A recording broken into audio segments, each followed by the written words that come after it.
پاکستان تحریک انصاف کے چیئرمین عمران خان لاہور میں نمل یونیورسٹی کے کانووکیشن کی تقریب سے خطاب کر رہے ہیں۔ اس یونیورسٹی میں باہر سے لوگ پڑھنے آئیں گے۔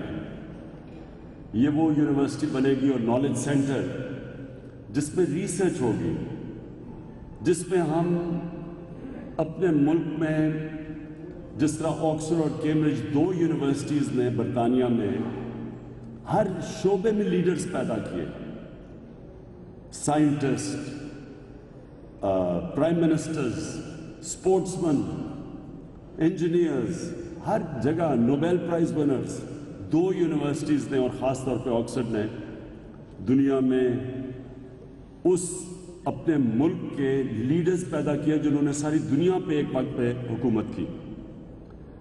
تو وہ جو پوائنٹ مجھے بڑے افسوس سے کہنا پڑتا ہے کہ ہمیں آزادی ملنے کے بعد آہستہ آہستہ ایک چیز ہمارے جو بھی اس ملک میں حکومتیں آئیں نکل گیا کہ قومیں بنتی ہیں جب آپ اس قوم کے انسانوں کے اوپر انویسٹ کرتے ہیں، انسانوں پہ سرمایہ کاری کرتے ہیں۔ اور ادھر سے ہٹ کے تو بالکل ہی ایک سٹیج آ گئی نا کہ سڑکوں کے اوپر اور پلوں کے اوپر سرمایہ کاری سے ایک ایسی ذہنیت آ گئی کہ شاید اس سے ملک اوپر چلا جاتا ہے۔ یہ میں بار بار ایک مثال دیتا ہوں کہ جرمنی اور جاپان سیکنڈ ورلڈ وار کے بعد ایک ہی شہر میں ایک بھی بلڈنگ کھڑی نہیں تھی، تباہ ہو گئے تھے شہر، لیکن 10 سال بھی نہیں لگے دونوں قوموں کو پھر سے اکنامک جائنٹس بننے میں، کیونکہ جو انویسٹمنٹ تھی وہ انسانوں پہ ہوئی تھی۔ جب انسانوں پہ انویسٹمنٹ ہو وہ کوئی بھی چیز اس قوم کو تباہ نہیں کر سکتی۔ انسان خود ہی انفراسٹرکچر بنا لیتے ہیں جب آپ انسانوں کے اوپر ویلیو ایڈ کرتے ہیں۔ میں مثال سنگاپور کی دینا چاہتا ہوں کہ ہمارے سامنے، کیونکہ ہم نے اپنے سامنے دیکھا ہے کہ سنگاپور آج سے 60s کے اندر پاکستان کا اور سنگاپور کا تقریباً ایک ہی پر کیپٹا انکم تھا، میرے خیال میں کوئی $450 کے قریب تھا۔ آج سنگاپور کا اور پاکستان کے پر کیپٹا میں اگر آپ فرق دیکھیں تو ہمارا مشکل سے پتہ نہیں 2000 2500، پتہ بھی نہیں کہ ہمارے حکمران سچ بھی نہیں بولتے، پتہ نہیں اصل فگر کیا ہے، تو 2-2500 ہوگا۔ سنگاپور کا $50,000 پر کیپٹا ہے۔ پاکستان کی ایکسپورٹس $25 ارب سے $20 ارب پہ آ گئی ہیں۔ رزاق داؤد بیٹھے ہوئے وہ شاید مجھے کریکٹ کر دیں۔ سنگاپور کی ایکسپورٹ ایک چھوٹا سا ایک جزیرہ ہے، چھوٹی سی جگہ ہے، میرے خیال میں اس کی لاہور سے بھی کم آبادی ہے۔ ہماری ایکسپورٹس 20 کروڑ لوگوں کی ایکسپورٹس آج کوئی $20 ارب ہے۔ سنگاپور ایک چھوٹے سے علاقے کی ایکسپورٹس جس کا پانی بھی باہر سے آتا ہے، اس کی $520 ارب ایکسپورٹس ہیں۔ کیا فرق ہے؟ کیونکہ سنگاپور کے جو ایک ویژنری لیڈر تھا اس نے اپنے انسانوں پہ پیسہ خرچ کیا، اس نے تعلیم پہ پیسہ خرچ کیا، اور خاص طور پہ اپنی اکانومی کو نالج اکانومی بنایا۔ اور جب لوگوں پہ آپ ویلیو ایڈ کرتے ہیں تو لوگ پھر اٹھا دیتے ہیں اپنی اکانومی کو۔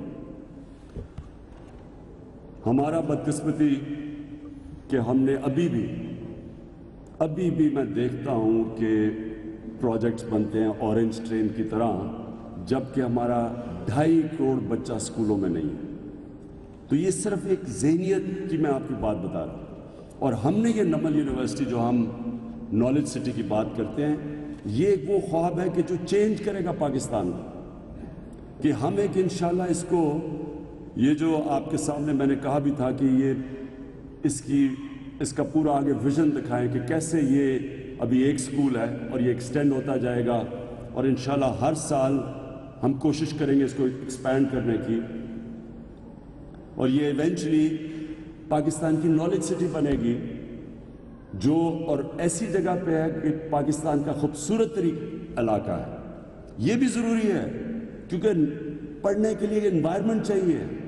آکسفورڈ کیمبرج اگر آپ جائیں یا بڑی امریکن یونیورسٹیز بھی جائیں، ان کی بڑے زبردست خوبصورت کیمپسز ہیں، ایک ایکیڈیمک انوائرمنٹ چاہیے.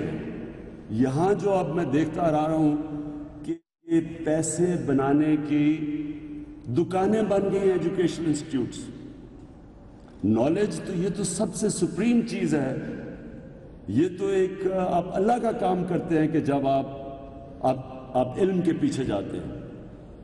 جو فرمان ہے نبی صلی اللہ علیہ وسلم کا کہ چائنا بھی جاؤ تعلیم لینے تو اس کے پیچھے جاؤ, کہ جب مرتے تک تعلیم ایکوائر کرو.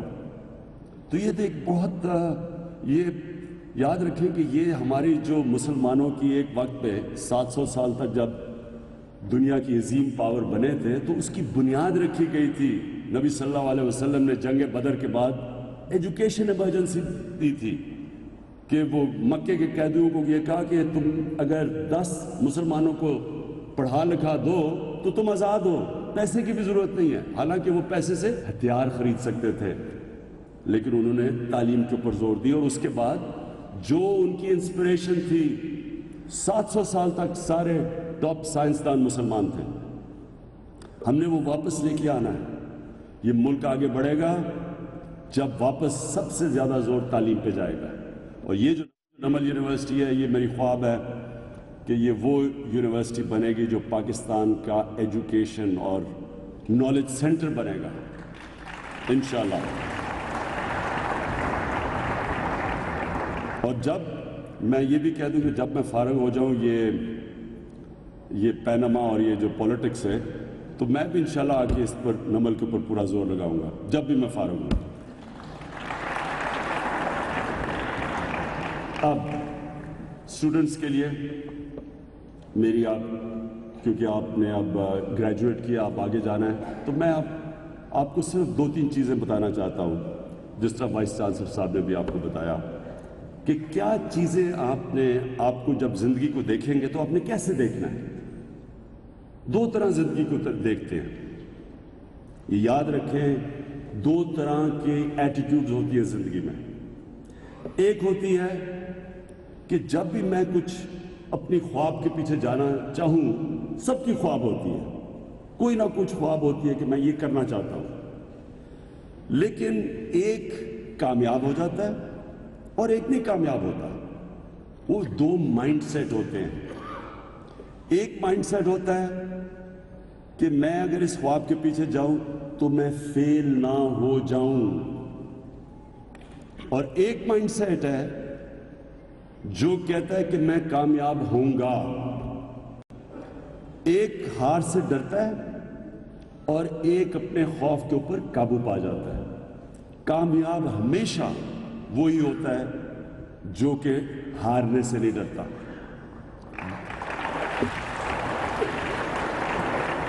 جو ہارنے سے ڈرتا ہے وہ اس کو کبھی جیتنا نہیں آتا. یہ ڈائنامکس ہے, چاہے جس مرضی شعبے میں آپ چلے جائیں. آپ بزنس میں جائیں, جو بزنس مین رسک لینے سے ڈرے گا وہ کبھی بڑا بزنس مین نہیں بنے گا.